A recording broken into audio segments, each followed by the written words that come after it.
Assalamualaikum warahmatullahi wabarakatuh dan salam sejahtera semua. Hari ini saya nak tunjukkan bagaimana nak upgrade singkat Superlight harga RM10 kepada singkat Pro yang berharga RM49.50 ya. Mula-mula kita login pada XMyWow ataupun ToneWow 2.0.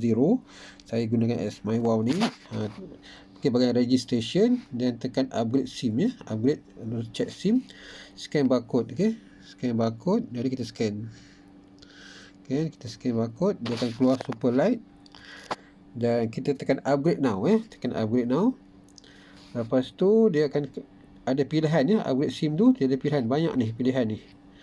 Banyak ni pilihan, kita boleh pergi pada Beast ke Pro, tapi kita nak pergi pada Lindung Pro yang harga RM49.50 tu.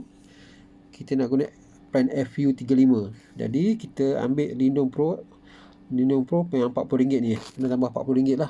Ya, kena ada kat wallet RM40. Jangan ambil yang Superlight ni. Superlight ni boleh ambil, tetapi coverage takaful dia RM10,000 saja. Kalau kita pergi pada Lindung Pro ni, maknanya RM40 lah. Kita kena bayar dan coverage dia RM30,000 takaful ya. 30 PE takaful dan ada insurans hayat RM4,000. Okey, lepas tu tekan SIM upgrade, tekan upgrade now.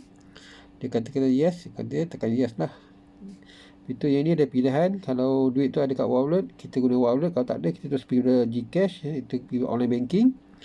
Kat sini kita boleh pilih sama ada credit card ataupun e-wallet ataupun online banking ya. Katakan kita pilih online banking, kita tekan next. Okey, dan kita teruskan bayar.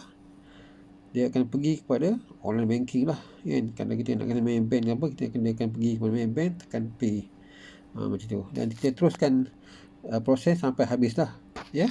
Itu saja cara untuk upgrade singkat Superlight kepada singkat Pro plan FU35. Assalamualaikum warahmatullahi wabarakatuh.